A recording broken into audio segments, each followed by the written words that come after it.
Assalamualaikum warahmatullahi wabarakatuh. Yang saya hormati Prof. Kartono dan Bapak Mas Rukan. Pada kesempatan kali ini saya akan mempresentasikan artikel ringkasan pada materi asesmen dinamik yang berjudul menerapkan penilaian dinamis pada anak kecil. Melakukan asesmen pada anak kecil memiliki tantangan dalam segala kondisi. Para profesional mempertanyakan penerapan penilaian dinamis pada anak kecil karena fungsi metakognitif yang menjadi target penilaian dinamis. Kontribusi penting untuk pengembangan dan penerapan prosedur penilaian dinamis pada anak kecil dikembangkan oleh beberapa ahli. Pendekatan yang dikembangkan dinilai sesuai untuk diterapkan pada anak di tahap-tahap awal sekolah. Fokus pendekatan untuk mendapatkan akses ke fungsi intelektual. Hasselmann pada tahun 1958 adalah salah satu ibu dari penilaian dinamis pada anak-anak dan pada setting pendidikan. Penerapan skala fungsi kognitif. Penerapan skala fungsi kognitif atau ACFS adalah prosedur penilaian dinamis berbasis kurikulum yang digunakan pada anak-anak. Penerapan skala fungsi kognitif menghasilkan skor yang menunjukkan sejauh mana anak-anak telah menguasai setiap tugas, daya serap, serta daya tanggap anak terhadap intervensi. Penilaian yang mencerminkan tujuan kurikulum khusus untuk meningkatkan hubungan erat antara penilaian dan pengajaran yang lebih dianjurkan. Ahli memerlukan keterampilan dalam mengetahui dan memahami apa yang diperlukan anak, serta mampu menentukan hambatan bagi keberhasilan pembelajaran mereka. Setiap subskala dari penerapan skala fungsi kognitif diberikan dalam format penilaian dinamis pretest, intervensi, post-test. Penerapan skala fungsi kognitif menginduksi percakapan interaksional antara peserta didik dan mediator. Intervensi mencerminkan literatur penelitian saat ini. Seluruh prosedur membutuhkan waktu sekitar 2 jam dengan menyelesaikan 3 subskala per sesi. Penerapan skala fungsi kognitif sesuai untuk digunakan dengan anak-anak yang berfungsi dalam rentang usia 3 hingga 5 tahun. Meskipun sesuai untuk anak, penerapan aplikasi ini juga bisa untuk mereka yang mengalami keterlambatan dan kondisi cacat yang berfungsi dalam kisaran usia ini. Sifat informasi yang dihasilkan oleh penerapan skala fungsi kognitif adalah kuantitatif dan kualitatif, tetapi tidak normatif. Penerapan skala fungsi kognitif lebih relevan untuk anak-anak dengan berbagai macam masalah belajar atau keterlambatan perkembangan. Kerangka teoritis.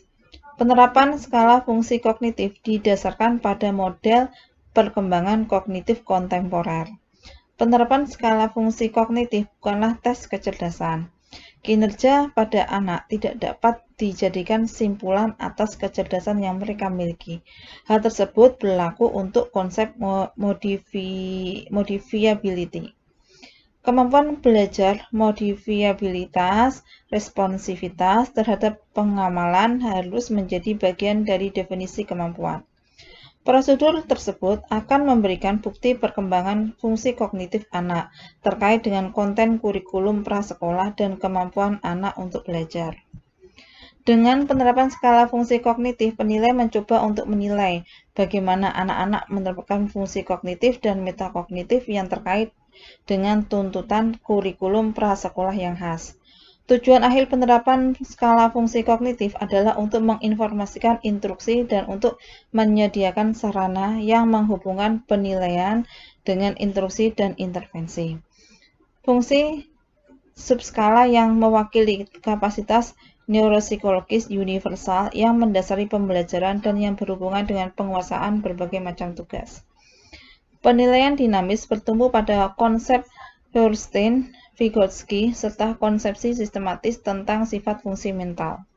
Zona perkembangan proksimal dan pentingnya konteks sosial pembelajaran muncul dari Vygotsky.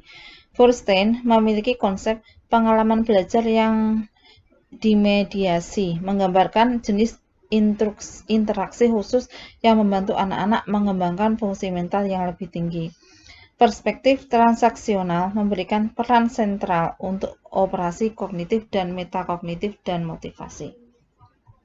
Setiap intervensi penerapan skala fungsi kognitif memberikan informasi tentang prinsip-prinsip dasar dan strategi paling tepat yang terlibat dalam solusi tugas. Aspek penting dalam penerapan skala fungsi kognitif adalah penerapan fungsi kognitif. Fungsi kognitif adalah segala aktivitas mengamati hubungan, membandingkan dan menilai persamaan dan perbedaan, mengkodekan informasi ke dalam bentuk abstrak. Aspek penting dari kecerdasan yang berkaitan dengan pendidikan adalah apa yang sebenarnya dilakukan peserta didik dengan kapasitasnya. Peringkat subskala dan perilaku. 4 subskala inti dalam tugas penerapan skala fungsi kognitif, yaitu yang pertama klasifikasi, memori auditori jangka pendek, memori visual jangka pendek, dan penyelesaian pola berurutan. 2 subskala tambahan yaitu pengambilan perspektif dan perencanaan verbal. Komponen skala peringkat perilaku ACFS yaitu yang pertama regulasi diri, kegigihan, motivasi, fleksibilitas, interaktivitas, dan responsivitas. Sebagai prosedur berbasis kurikulum, penerapan skala fungsi kognitif bergantung pada skor mentah dan perhitungan persen item yang benar. Skor yang cukup penting adalah nilai pretest, post-test, dan perilaku. Penting bahwa poin diberikan tidak hanya untuk menyelesaikan tugas yang berhasil, tetapi juga untuk perilaku metakognitif dan fungsi mental yang lebih tinggi. Penerapan skala fungsi kognitif juga menyertakan formulir untuk umpan balik kepada guru dan orang tua. Formulir umpan balik menjelaskan secara singkat setiap tugas, mencatat tingkat penguasaan anak dalam persentase langkah yang diselesaikan dan menyediakan ruang bagi penilai untuk menggambarkan kondisi anak terhadap tugas dan perilaku. Petunjuk umum. Penerapan skala fungsi kognitif dapat diberikan untuk melihat secara komprehensif atau sendiri untuk melihat eksplorasi fungsi dan respon anak terhadap instruksi. Skala penilaian perilaku perlu diduplikasi sehingga dapat diselesaikan setelah setiap pretest dan setiap mediasi untuk setiap skala yang dikelola. Sangat penting bagi penilai untuk mencatat notasi deskriptif tentang bagaimana anak memperoleh skor. Penerapan skala fungsi kognitif menawarkan kesempatan untuk wawancara terstruktur. Pengalaman asesor. Penerapan skala fungsi kognitif oleh para ahli dirancang untuk administrasi. Penilai yang bekerja dengan anak kecil harus menjadi pengelola perilaku yang mahir. Hubungan yang baik itu penting, dan penilai harus optimis dan mendukung dalam interaksi mereka. Penilai perlu membantu anak yang sering mengalami kesulitan pada tahap pretest. Penilai harus teliti dan tenang dan memegang kendali penuh atas situasi penilaian, mengingat prosedur penilaian dinamis memerlukan waktu yang cukup panjang. Pada kondisi pengujian, penerapan skala fungsi kognitif harus diberikan dalam kondisi pengujian yang sesuai, di ruang yang cukup terang, dengan gangguan yang diminimalkan, dan furniture yang sesuai dengan usia anak.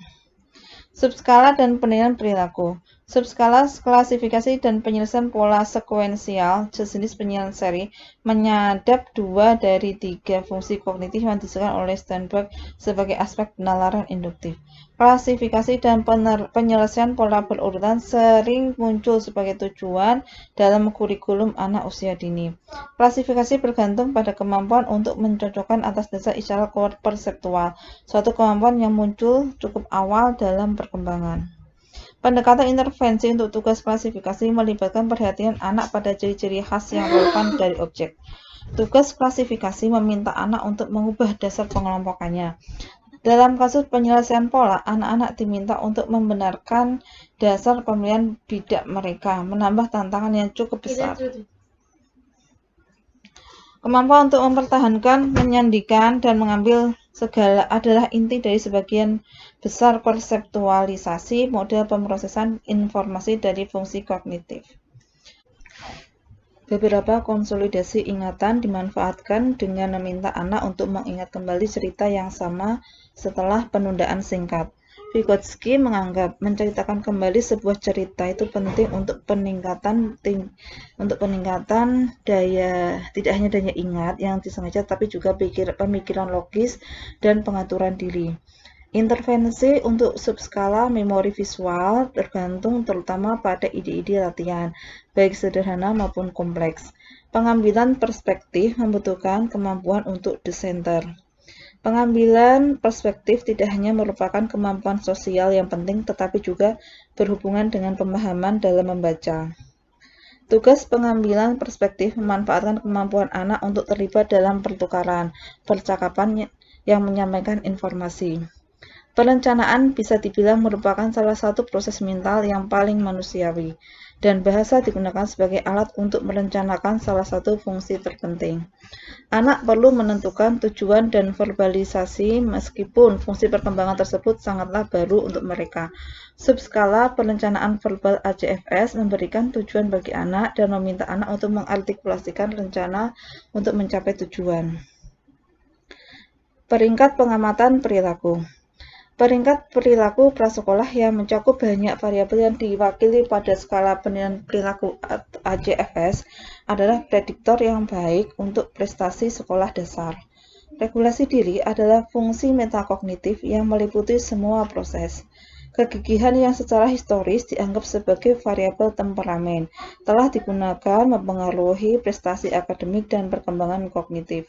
Regulasi diri diharapkan akan berinteraksi dengan ketekunan, karena semakin banyak anak mengatur diri, semakin besar kemungkinan dia akan menghambat respon impulsif yang dapat menyebabkan kesalahan.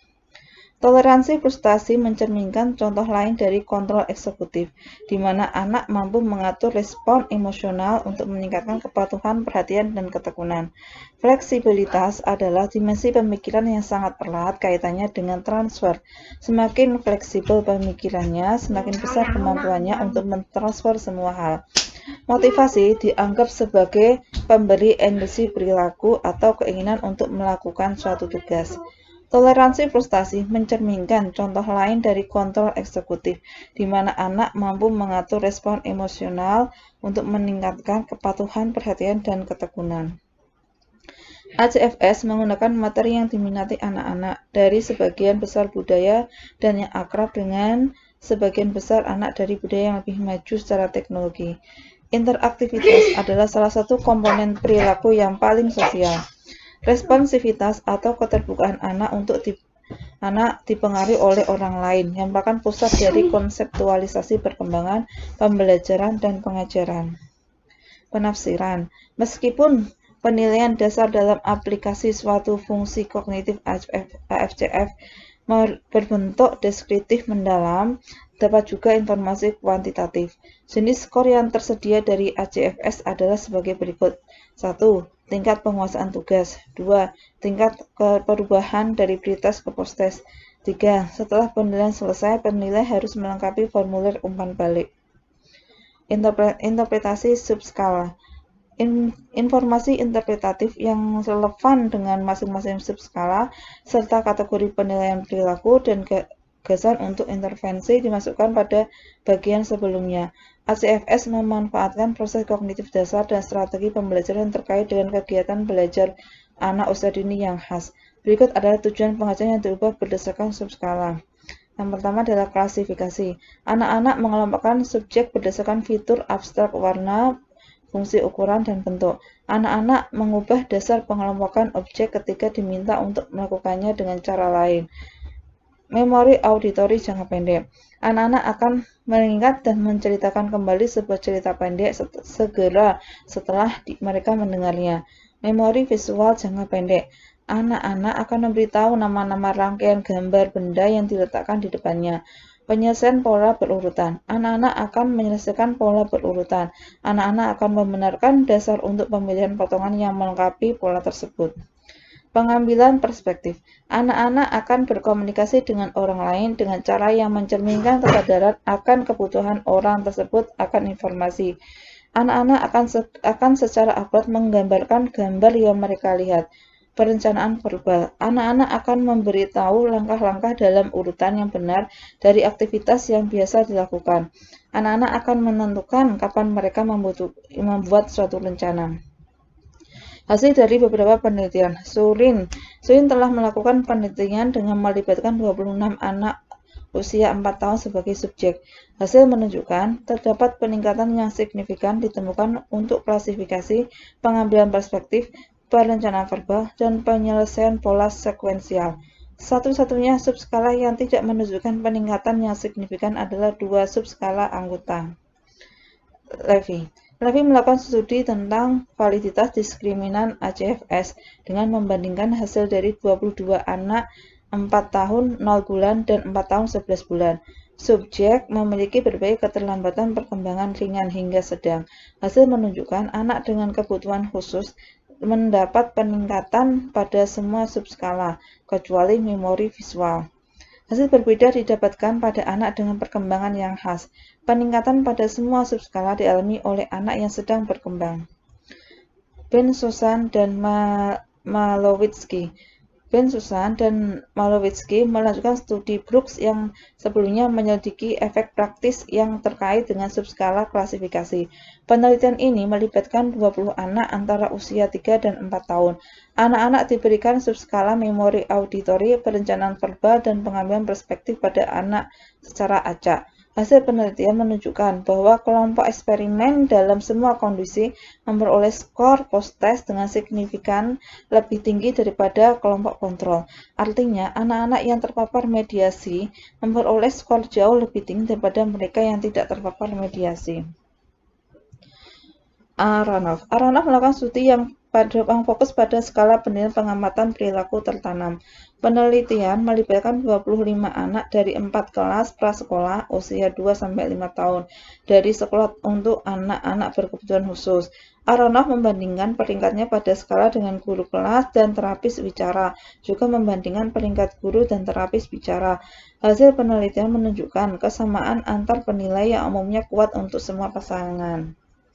Larkota. Penelitian Larkota membahas kredibilitas penggunaan simbol sebagai mediator selama bagian intervensi dari subskala memori auditori. Penelitian melibatkan 30 anak laki-laki dan perempuan berusia 4 tahun dari berbagai latar belakang dengan perkembangan yang khas. Subskala ini melibatkan penceritaan kembali sebuah cerita pendek. Terdapat 3 elemen kelompok, yaitu elemen simbol, foto, dan mainan. Hasil menunjukkan semua anak ketiga kelompok memperoleh keuntungan yang sangat signifikan dari pretest ke post-test tanpa ada kelompok yang menunjukkan keunggulan. Tatik. Penelitian yang dilakukan oleh Tatik membahas masalah validitas konkuren. Tatik mengubah pretest ACFS dan later revisi tes kinerja internasional untuk 15 anak prasekolah dengan kebutuhan khusus. Hipotesis dalam penelitian ini adalah bahwa subskala dengan nama yang mirip akan berkorelasi secara signifikan dan positif, dan subskala dengan nama yang berbeda tidak. Mengatur ACFS untuk siswa tunarungu. Leeds memberikan ACFS kepada 13 anak tunarungu dengan latar belakang sosial ekonomi campuran antara usia 4 dan 8. Tujuan penelitian adalah untuk mengeksplorasi kemampuan dalam menanggapi tuntutan tes, menyelidiki jenis akomodasi yang akan diperlukan agar ACFS dan meneliti sifat-sifat prosedur yang dapat digunakan pada anak-anak tunarungu. Hasil menunjukkan peningkatan yang sangat signifikan dari pretest ke post-test untuk 4 dari 6 subskala serta untuk skor total. Penggunaan ACFS pada anak Belanda. Leeds dan Van der Alsop melakukan studi yang melibatkan administrasi 4 inti ACFS subskala kepada 29 anak Belanda di kelas pendidikan dasar reguler awal. Studi ini termasuk korelasi antara subskala dan ukuran bahasa dan aritmatika standar. Penggunaan ACFS pada anak Australia. McDonald melakukan penelitian dengan menerapkan ACFS pada 50 anak prasekolah. Membandingkan hasil dari 2 kelompok, yaitu yang pertama anak-anak dengan keterlambatan perkembangan mental, yang kedua anak-anak dengan perkembangan tipikal. Terdapat perbedaan signifikan pretest post-test total dan subtest atau keuntungan untuk anak di kedua kelompok tersebut.